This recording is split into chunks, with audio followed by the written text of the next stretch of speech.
Irmãos, vamos dar continuidade ao culto do Senhor. Nesse momento, nós queremos aprender e ouvir a palavra do Senhor,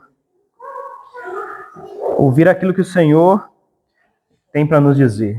Então, eu vou estar iniciando esse sermão orando e implorando esse favor do Senhor para nós. Senhor, graças te damos por esse momento. Pai, eu agradeço ao Senhor, Pai, porque o culto se desenvolveu até esse momento exato que podemos ouvir a Tua palavra. Ó Pai, diferente de muitas pessoas aqui na nossa igreja, nós acreditamos que cada movimento do culto, cada ação que nós fazemos, cada parte do culto é tão importante quanto a outra. E todas as partes, Senhor, têm como objetivo unicamente reunir a Tua igreja para adorar o Seu nome.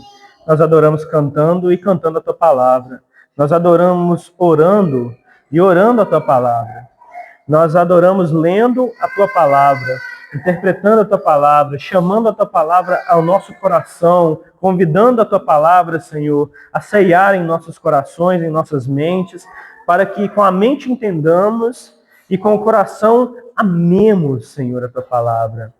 Mas para isso, Senhor, nós precisamos que convidar ao Senhor da palavra, que o Senhor habite em nossos corações, nos ensinando a Tua palavra, nos fazendo amar a Tua palavra.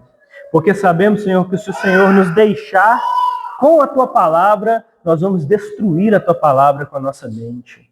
Porque, Senhor, nós vamos querer colocar na Tua palavra aquilo que nós queremos. Nós vamos desejar que a Tua palavra diga aquilo que nós queremos que a Tua palavra diga, aquilo que nós desejamos fazer. Então, Pai, eu imploro ao Senhor, para mim, para cada irmão aqui, é que o Seu Santo Espírito haja realmente em nós, nos convencendo e nos ensinando a Tua palavra, porque de outra maneira não é impossível, não é possível. Nos ensine em nome de Jesus. Amém. Vamos abrir a palavra de Deus em Mateus 13, dando continuidade a essa segunda parte do sermão a respeito da parábola do semeador. E nós vamos falar hoje a respeito da explicação da parábola.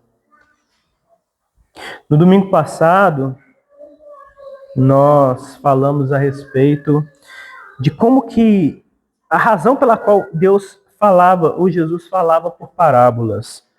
Porque ele iniciou o seu discurso através de parábolas. E nós vimos que essa estratégia de Jesus era uma estratégia não convencional. Na verdade, era uma estratégia oposta a uma estratégia que você usaria ou eu usaria. Porque vimos que Jesus, no seu ministério, ou o ministério de Jesus, não estava atingindo o resultado que nós achamos que ele deveria atingir. Nós, como seres humanos, e seres humanos que gostam de progresso, de vitória por números e por quantidade, e lucro, nós acreditamos que o progresso, o lucro de Jesus com seu ministério era pouco, ou aquilo que nós chamamos de custo-benefício não existia. Porque muitos criam, mas não eram tantos quantos eram necessários, segundo o que nós acreditamos que era. E no final das contas, nós vimos que a família de Jesus viveu sua vida, a família dele. E eu queria que os irmãos parassem para poder pensar a respeito disso. Ele viveu uma vida até os 30 anos. Até os 30 anos. Até o momento em que ele iniciou seu ministério anteriormente, ele não tinha um ministério. Ele não tinha discípulos. Até os 30 anos de idade, a partir do momento que ele inicia o seu ministério, até o momento que ele inicia o seu ministério, ele não tinha discípulos. Ninguém seguia ele. Ninguém parava para ouvir seus ensinamentos. E ninguém frequentava a escola de discipulado de Jesus Cristo. Ninguém frequentava a sua congregação e não citava ele como referência nas suas conversas, até os 30 anos de idade. Por quê? Porque até os 30 anos de idade, Jesus era um homem que trabalhava e era carpinteiro. É a história dele, até os 30 anos. Um carpinteiro. E nem mesmo a sua família lhe fora completamente descoberto que a sua missão, nem eles entendiam. Como que a gente sabe disso? Através da Escritura, porque sabemos que em determinados momentos da Escritura, a sua família vai buscar ele porque acreditavam que ele estava enlouquecendo. E aí eu pergunto aos irmãos, essa é a verdade é que parece que algo está falhando. Quando nós aqui reunimos aqui na igreja e nós acreditamos aqui fielmente que estamos seguindo a palavra de Deus em nossos estudos, em nossos cultos, nos sermões que pregamos aqui nessa igreja, nessa congregação, nós acreditamos que estamos do lado certo. Nós estamos fazendo a coisa certa. Estamos caminhando direito. Estamos obedecendo a Deus, amando a Deus. Por que os nossos vizinhos não se convertem? Por quê? Porque se somos aqueles que estão pregando a verdade, porque as pessoas em volta de nós não se convertem? Nossos familiares. Por que a Igarapé não se prostrou de joelhos a Deus e não está aqui lotando essa igreja? Você pode responder, e é óbvio, né? Quem somos nós? Somos ninguém, né? Nós sabemos que nós não somos importantes. Não há aqui dentre nós ninguém que seja um grande teólogo, conhecido e renomado. Não há aqui nessa congregação ninguém que, apesar da gente até produzir algum conteúdo, né, para gravado no YouTube, mas não há ninguém que famoso. Então, nesse caso, de fato, não há uma grande divulgação e milhares de pessoas não veem os nossos conteúdos, milhares de pessoas diferentes. Externamente, nem em Igarapé. Então, nesse caso específico, nós podemos dizer que naturalmente não está produzindo aquilo que nós acreditamos que seja adequado, né? A resposta adequada, a pregação que pregamos aqui. E por quê? Porque por causa dessas limitações. Limitação de quem nós somos, o conteúdo que produzimos, o alcance do nosso conteúdo. Nós não temos, em outras palavras, resumindo, ninguém aqui tem poder suficiente, financeiro ou de mídia, para expandir essa palavra, para alcançar as pessoas. Não há um poder assim em nós. Nós não temos grandes recursos financeiros ou um grande canal de mídia. Mas, e também não há um poder real em nós, poder mágico ou poder de sobrenatural. Agora, Jesus Cristo não. Todo o poder está presente nele. Todo o poder de convencimento está presente nele. Ele é o melhor professor de teologia que existe. Ele é o mais apto para ensinar. Todo o poder de convencer os corações está presente nele. E todas as qualidades e qualificações de um ser para não só ensinar, como chamar para si a responsabilidade de ensinar ou dizer, eu posso ser aquele que ensina e o exemplo do que eu ensino. Eu não posso ser isso, porque o que eu ensino aqui, as coisas que eu ensino para vocês, muitas vezes eu erro nelas. Os pecados que eu ordeno que vocês se arrependam de acordo com a palavra, muitas vezes são os pecados que eu cometo. Eu preciso da mesma mensagem para mim, a mensagem que eu prego para vocês. Os mesmos pecados que eu condeno aqui no púlpito e ordeno que vocês se arrependam são os mesmos pecados que eu preciso me arrepender. Então eu não posso nunca chamar para mim e dizer, olha, se arrependam porque eu sou perfeito. Eu não cometo esses pecados que vocês cometem. Nunca posso dizer isso. Agora, Jesus é aquele que pode dizer, arrependam-se, porque eu não faço assim. E como ele disse, arrependam-se, creiam em mim. Então você pode perguntar, por que Jesus, então, foi iniciar o seu ministério só aos 30 anos? Que estratégia? Não faz sentido. Por que ele não usou o seu poder para convencer as pessoas em volta dele? Por que ele, sendo Deus, o Deus eterno, o Deus verdadeiro, o melhor professor, o exemplo perfeito, por que as pessoas não se converteram? E por que ele só foi iniciar o seu evangelho, ou melhor, o seu ministério aos 30 anos? Então essas são grandes perguntas. É claro que para responder essas perguntas eu vou ter que iniciar outro sermão, não é sobre isso que eu vou pregar hoje, apesar de falar sobre isso.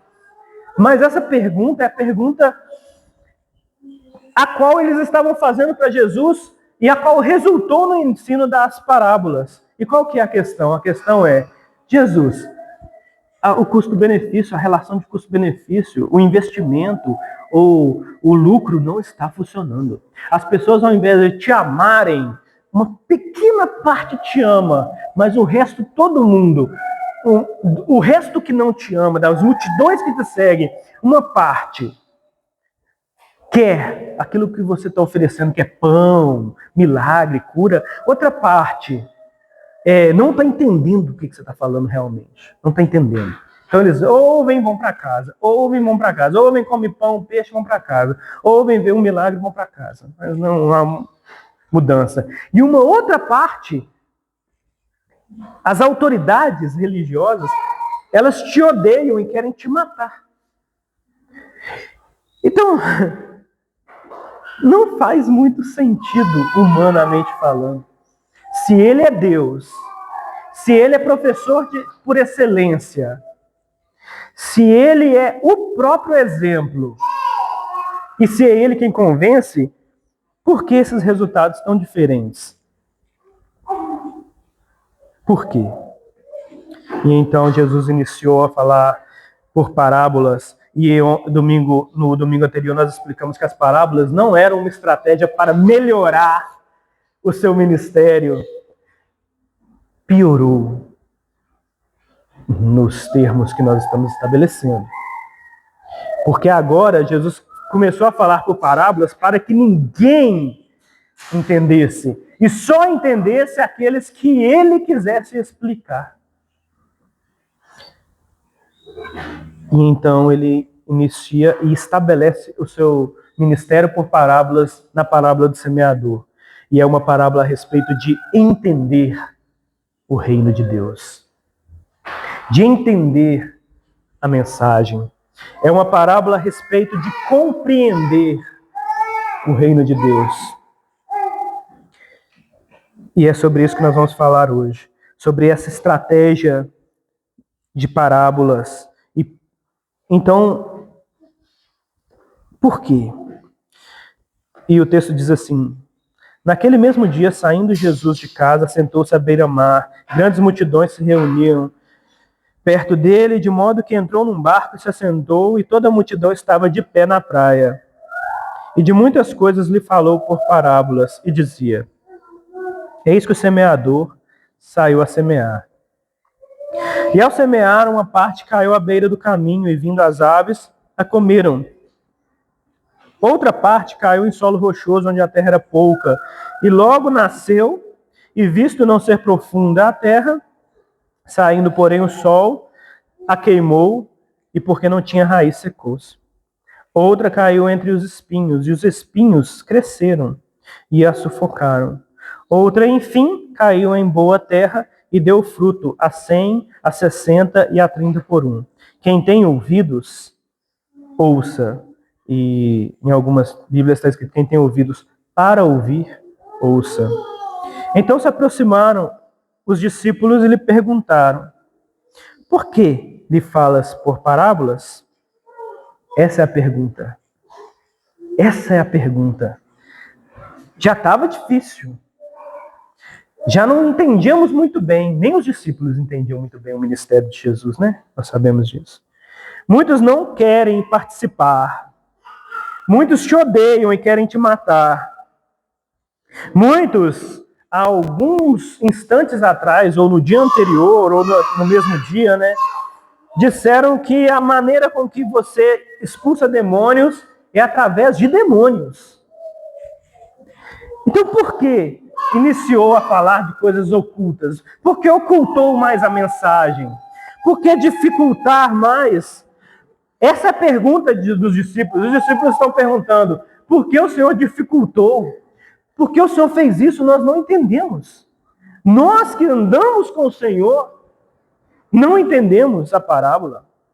Por que lhe falas por parábolas? Ao que respondeu: porque a vós outros é dado, é uma dádiva, né? É dado conhecer os mistérios do reino dos céus. Mas àqueles não lhes é isso concedido. Pois ao que tem, lhe se dará, e terá em abundância. Mas ao que não tem, até o que tem lhe será tirado. E por isso lhes falo por parábolas. Porque vendo, não veem, e ouvindo, não ouvem, nem entendem. De sorte que nele se cumpre a profecia de Isaías: ouvireis com os ouvidos e de nenhum modo entendereis. Vereis com os olhos e de nenhum modo percebereis. Porque o coração desse povo está endurecido, de mau grado ouviram com os ouvidos e fecharam os olhos. Para não suceder que vejam com os olhos e ouçam com os ouvidos, entendam com o coração e se convertam e sejam por mim curados.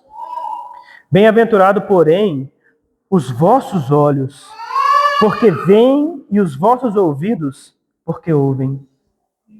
Pois em verdade vos digo que muitos profetas e justos desejaram ver o que vedes e não viram, e ouvir o que ouvis e não ouviram. Atendei vós, pois, a parábola do semeador. E agora ele vai explicar a parábola depois de dizer o motivo dele iniciar o seu trabalho. O motivo dele iniciar o seu ministério por parábolas. A todos os que ouvem a palavra do reino e não compreendem, vem o maligno e arrebata o que foi semeado no coração. Este é o que foi semeado à beira do caminho. O que foi semeado em solo rochoso, esse é o que ouve a palavra e a recebe com alegria. Mas não tem raiz em si mesmo, sendo antes de pouca duração. E em lhe chegando a angústia ou a perseguição por causa da palavra, logo se escandaliza. O que foi semeado entre os espinhos é aquele que ouve a palavra, porém os cuidados do mundo e a fascinação das riquezas sufocam a palavra e fica infrutífera. Mas o que foi semeado em boa terra é o que ouve a palavra e a compreende. Esse frutifica e produz a 100, a 60 e a 30 por 1. E a partir daí, Jesus vai dizer várias parábolas para os discípulos, mas o tema é o mesmo. Na verdade, o tema da parábola do semeador é uma introdução ao ministério das parábolas. É uma introdução ao conhecimento de Deus. É uma introdução à razão pela qual uns ouvem e amam a palavra, outros ouvem e desprezam. É a razão pela qual você, de todo o coração, prega aos seus parentes, aos seus amados pais, mães, irmãos, tios, primos, amigos, colegas de trabalho, e eles não se convertem. Ou convertem. É a razão pela qual uma coisa ou outra acontece. A razão é Jesus está dizendo, o meu ministério, ele é particular daqueles que eu vou dar a conhecer. É assim que ele inicia, ele diz, versículo 11 do capítulo 13, ao que respondeu, para vós outros é dado, é uma dádiva, é dado conhecer os mistérios do reino dos céus. Mas àqueles isso não lhe é concedido. É dessa maneira bem simples e objetiva que Jesus inicia a sua explicação de por que ele começou a falar por parábolas. A uns é dado e a outros não. Simples assim. Quem é dado vai entender. Quem não é dado não vai entender. Mas a nossa geração, irmãos, existe na nossa geração uma ideia de que todo mundo entende muito bem a Bíblia. Mais do que em qualquer outra geração. Existe uma ideia de que todo mundo está entendendo a Bíblia. Tanto que existe um consenso geral de que as parábolas eram uma maneira mais fácil de entender o Evangelho. Era assim, Jesus tentando explicar melhor, tentando dar uma facilitada. Por quê? Porque acreditamos que essa maneira que Jesus está fazendo é uma maneira lúdica, o que não é. Nós acreditamos que a maneira que Jesus está ensinando é uma maneira simplificada. Por quê? Como nós vamos ensinar coisas para crianças? E isso entrou dentro da igreja. Então, as crianças, elas não têm a capacidade intelectual que nós temos, né? E aí, então, nós separamos as crianças numa salinha. Por quê? A resposta é dar à criança uma linguagem adequada para que ela entenda a verdade. Não é essa a resposta que se dá para quando se pergunta por que separam as crianças no horário do culto, no sermão, dos adultos? Porque lá elas vão receber uma linguagem adequada, uma linguagem infantil, uma linguagem na qual elas conseguem entender. Então, é assim que as pessoas acham que a parábola é. A parábola é o quê? As parábolas eram uma linguagem adequada de Jesus, porque como as pessoas não estavam entendendo e não estavam alcançando o resultado adequado, então Jesus agora estava separando todo mundo na salinha para entender, para compreender. Aí ele dava a parábola, ensinava a parábola. Aí ele ensinava parábolas como, por exemplo, versículo 31 do 13. O reino dos céus é semelhante a um grão de mostarda que um homem tomou e plantou no seu campo, o qual é, na verdade, a menor de todas as sementes e crescida é a maior de todas as hortaliças. Se faz árvore, de modo que as aves do céu venham aninhar-se em seus ramos. Me explica isso. Isso é facilitar o entendimento? Outra parábola. Disse outra parábola. O reino dos céus é semelhante ao fermento que uma mulher tomou e escondeu em 3 medidas de farinha até ficar tudo levedado. Isso é facilitar? Porque as pessoas elas não entendem as parábolas e querem achar que entendem. Se vocês não entendem essas duas parábolas, se nós não entendemos de maneira se não for explicado, né? Essas duas parábolas aqui, tão pequenas e simples a respeito do reino dos céus, quanto mais vai entender a parábola do bom samaritano, que é a parábola que todo mundo diz que sabe do que fala. Então, o que fala a parábola do bom samaritano? A parábola do bom samaritano é sobre ser bom. É sobre amar o próximo e ajudar as pessoas em volta de você. Você vê que essa é a ideia natural de todo mundo que entende a parábola, que lê a parábola, perdão. É ajudar o próximo. Todos nós temos que ser como o bom samaritano. Nós não podemos ser como o fariseu que passou no caminho, ou o levita que passou do outro lado. Nós temos que ser como o bom samaritano e ajudar as pessoas. Não entenderam a parábola. De fato, ninguém entende as parábolas e querem dizer que entendem. Então você vê diversas frases e explicações e vídeos no YouTube de pessoas que não têm nada a ver com o Evangelho, instituições, ONGs, todo mundo falando das parábolas. Você vai ver artistas e na mídia falando que Jesus era um cara muito bom, que Jesus tem vários conselhos bons. Vai ver filósofos falando dos conselhos de Jesus. Jesus tem os melhores conselhos. Jesus tem conselhos muito bons. Mas, como eu disse na aula anterior, na aula de domingo passado, isso é uma ofensa a quem Jesus é.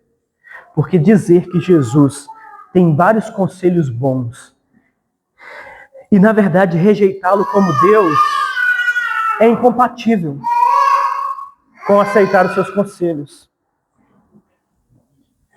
É rejeitá-lo por completo.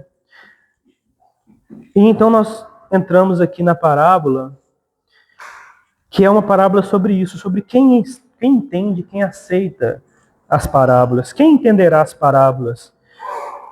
Então a parábola é bem simples. E ela tem 3 elementos simples. O elemento 1, o semeador. O elemento 2, a semente. E o elemento 3, o solo. 3 elementos simples. Entender essa parábola, de fato, ela é sobre entender parábolas. É sobre entender a mensagem, é sobre entender o evangelho. E então vai dizer que o semeador saiu a semear. O semeador é todo aquele que prega. É todo aquele que prega a palavra. É o semeador. A semente, como Jesus mesmo disse, é a palavra. É a mensagem. É o evangelho. E então Jesus agora vai começar a explicar a parábola. E vamos ver a explicação dele para nós encerrarmos. Nós concluirmos. Versículo 19. A todos que ouvem a palavra do reino e não a compreendem, todos que ouvem a palavra do reino e não a compreendem, vem o maligno e arrebata o que lhes foi semeado no coração. Este é o que foi semeado à beira do caminho. Esse primeiro tipo de pessoa não é aquela pessoa principal, aquela pessoa que ouve e não dá atenção zero. Significa todo que ouve a palavra do reino, ouve o evangelho e de fato não entendem nada do evangelho. Não entendem nada.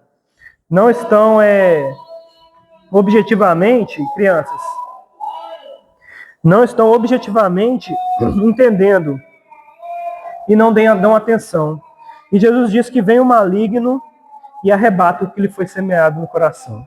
Ou seja, vem o maligno e tira a mensagem completa. E ele nunca se lembra dela, nunca entende. E a gente poderia, de certa forma, muita gente justifica não entender o evangelho de seguinte maneira.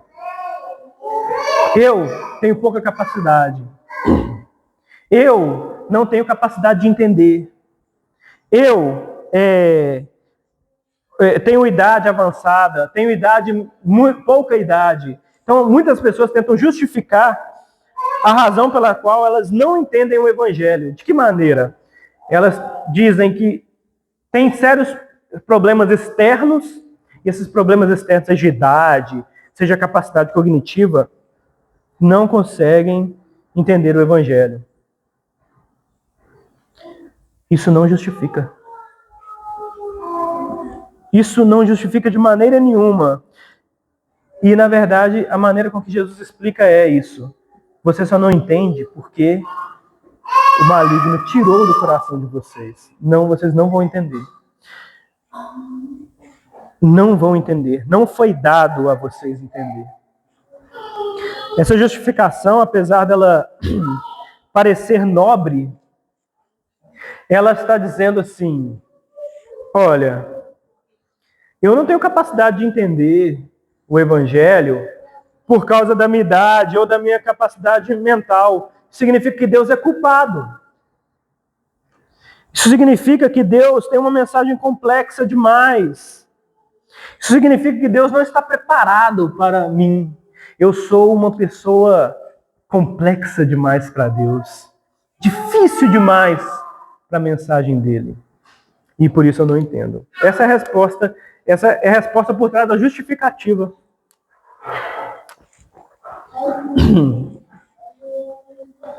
Mas você vai notar que muitas dessas pessoas, sejam de idade avançada ou idade inferior, ou cognição pouca, como elas dizem, elas fazem muitas coisas e muitas coisas muito bem.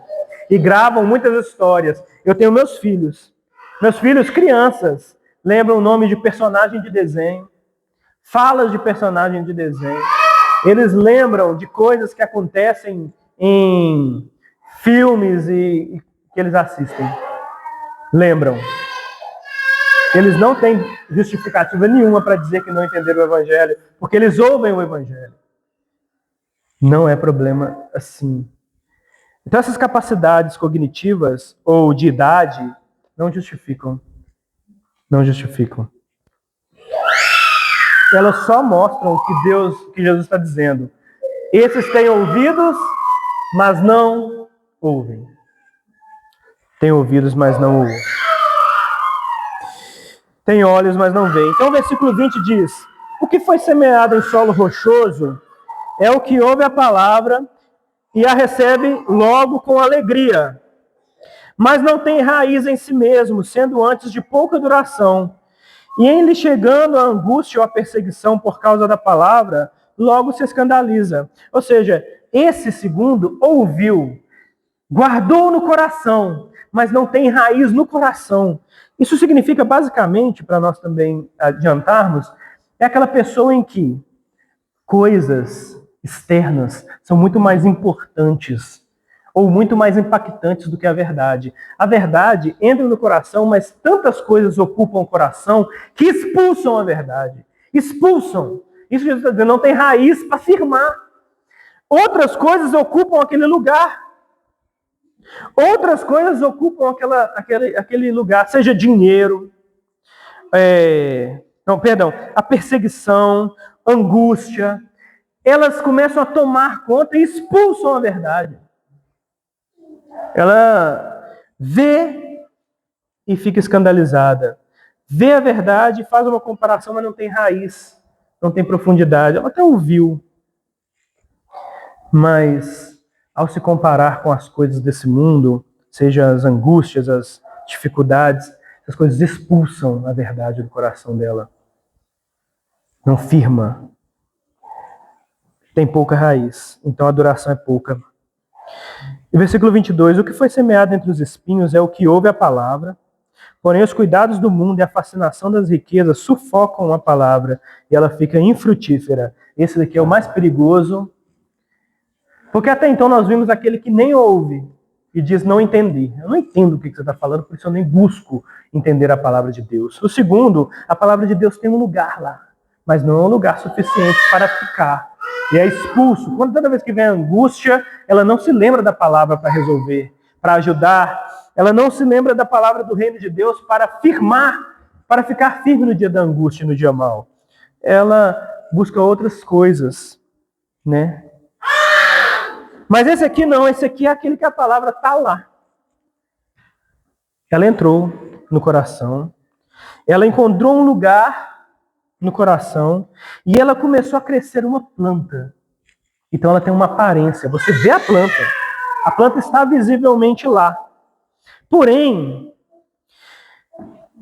os cuidados do mundo, e agora vem a questão que não é problemas, não é angústia, mas todas as coisas do mundo em volta sufocam a palavra.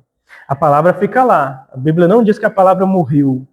Diz que ela foi sufocada, mas ela não produz fruto. Então há uma grande aparência, a árvore está ali no meio dos espinhos. E há uma aparência, mas ela nunca produz nada. Nunca produz nenhum fruto. Ela fica infrutífera, sufocada. Outras coisas estão ali bloqueando a palavra. E quem que é esse?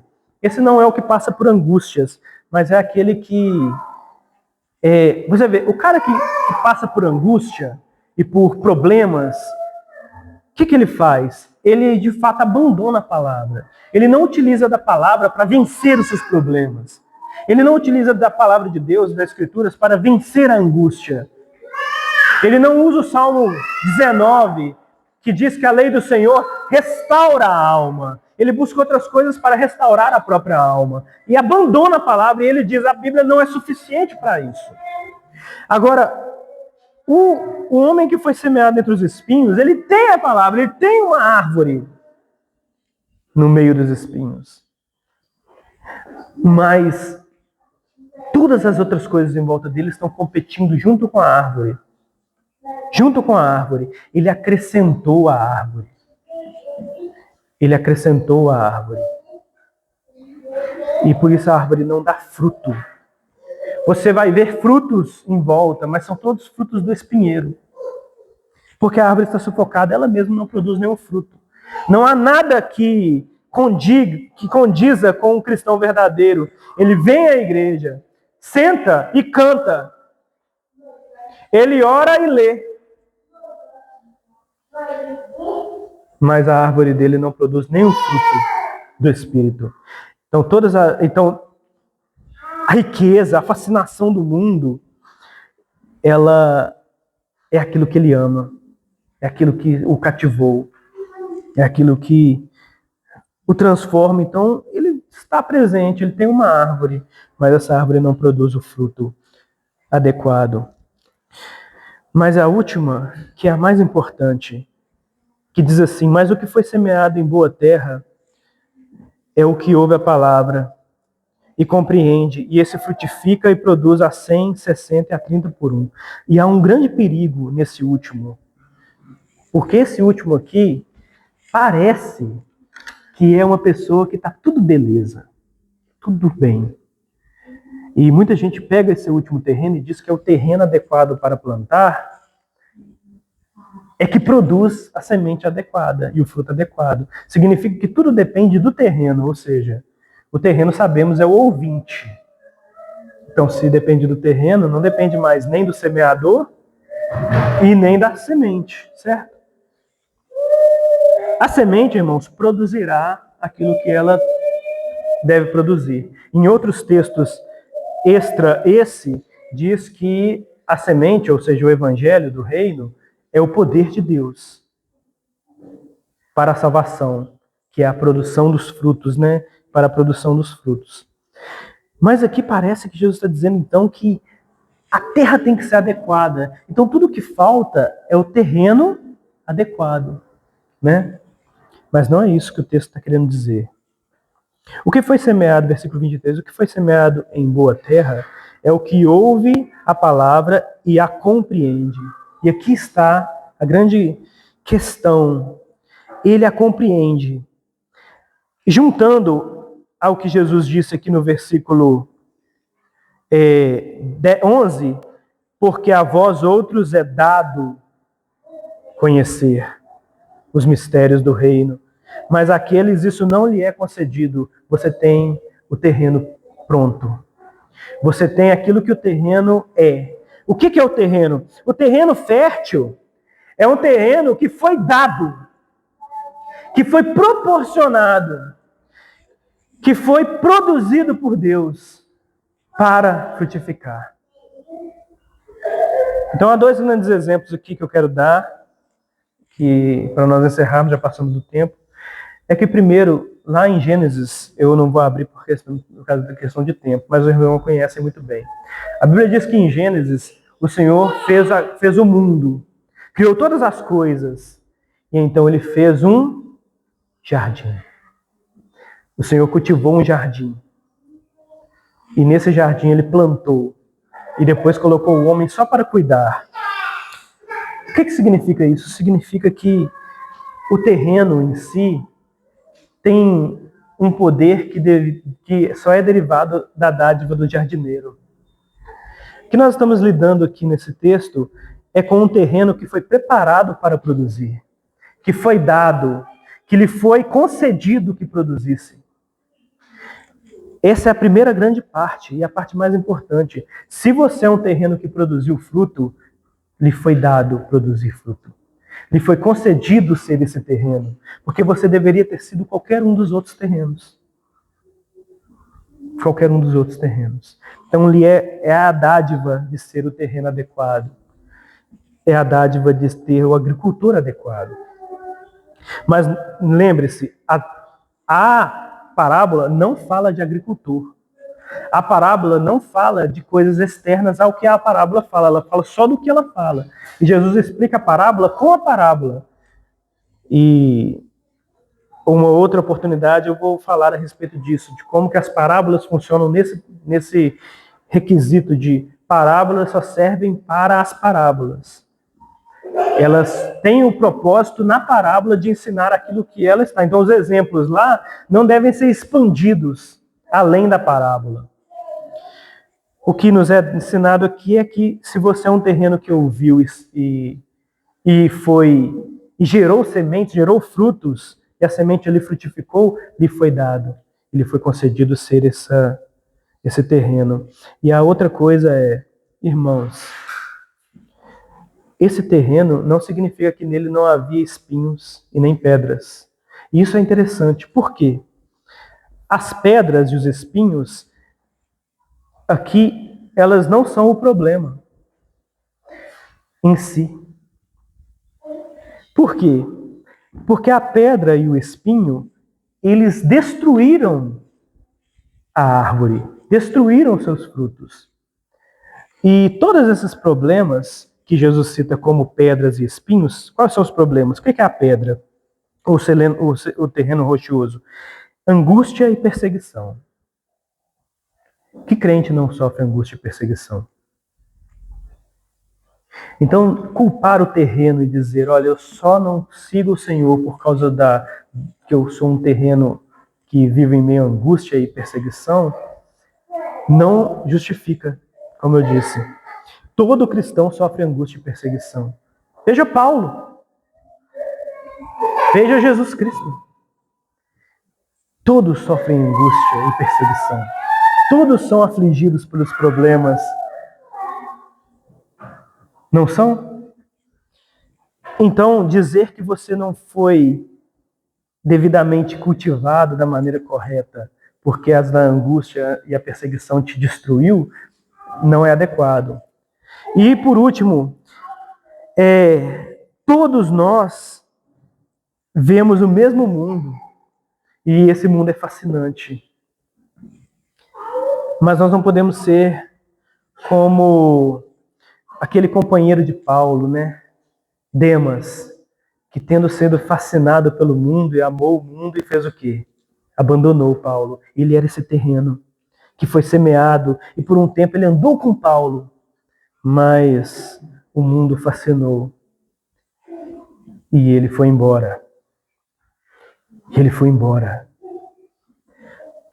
Todos enfrentamos e vemos o mesmo mundo fascinante. Todos sofremos angústia e perseguição. Todos, Satanás e o maligno tenta roubar do coração a mensagem. Todos. E o que te faz um terreno bom? Concluindo, lhe foi dado ser um terreno bom. Lhe foi concedido vencer. Você não vence por causa do terreno. Você vence por causa do Senhor que lhe concedeu. Jesus, o que Jesus está fazendo aqui? Os discípulos estavam na condição, antes da explicação da parábola, eles eram exatamente todos os terrenos, menos o terreno bom. Eles estavam questionando. Não entendemos, Jesus. Não entendemos. Nós não estamos compreendendo, Senhor, o que o Senhor quer fazer com parábolas. E o que Jesus disse? O que Jesus faz com eles? Os ensina. Eles estavam na situação de todos os outros terrenos. Naquele momento a mensagem podia ser retirada como maligno dos discípulos. E o que eles seriam? O primeiro terreno. Ou naquele momento a angústia poderia ter sufocado, ou melhor, ter expulsado a mensagem. Ou naquele terreno eles poderiam estar fascinados com o resto do mundo em volta deles. Mas não, Jesus vem e os acolhe, e os abraça, e ensina. E eles perseveram. Porque lhes foi dado, lhes foi concedido conhecer. Então, irmãos, a parábola do semeador é sobre como que Deus cuida de vocês. Se você é uma pessoa, é um mapa, se você é uma pessoa que frutifica, lhe foi dado frutificar. Ore a Deus. Se você não está frutificando, implore para que Ele te faça um bom terreno. Se o mundo está te fascinando, implore para que Deus seja mais fascinante. Se a angústia e a perseguição está sendo insuportável, implore a Deus. Implore para que Ele seja mais maravilhoso que Ele é, mas se mostre mais maravilhoso. Implore a Deus. E saiba que todos os terrenos enfrentam os mesmos problemas. Todos. Porém, aquele que permanecer, lhe foi concedido permanecer. Lhe foi dado esse milagre. Então implore a Deus hoje, amanhã, todos os dias da sua vida, para que lhe seja dado esse bom terreno e que você frutifique de fato. Em nome de Jesus. Vamos orar, vamos ficar de pé. Orarmos e cantarmos o hino final. Senhor Deus, nós, Senhor, temos aqui disponível a nós, pelo Senhor, o sentar no seu colo e abraçar ao Senhor e deitar no seu peito e ouvir a tua palavra. Senhor, nos é dado isso e o seu Espírito tem o poder suficiente para convencer nós dos nossos pecados. E o Senhor tem poder suficiente para transformar os nossos corações. Ó Senhor, mas isso não é uma coisa superficial. Ser transformado pelo Senhor é vencer o mundo. Não é ficar apático, não é ficar triste, não é quase vencer, mas no final desistir e ainda assim ser salvo. Não é isso. O cristão vence o mundo, Pai. E nós, Senhor, queremos vencer. E como vencer? Nós só podemos vencer se o Senhor vencer em nós. Se o Senhor nos cultivar, se o Senhor nos transformar e nos dar ser um bom terreno. Porque senão, Senhor, se cumprirá a tua palavra dada a Isaías a respeito de nós, se não formos assim. Temos ouvidos, temos olhos, mas não vemos, mas não ouvimos, temos mente, mas não entendemos. E não produz nada em nós. Mas nós queremos, Pai, e imploramos ao Senhor que pela tua graça o Senhor nos conceda ser o bom terreno. Plante em nós a tua palavra. E, Senhor, como o Senhor disse através de Paulo, que um planta, o outro rega, mas é o Senhor quem dá o crescimento. Porque é uma dádiva. Nos conceda, Senhor, eu imploro, no nome de Jesus. Amém e amém.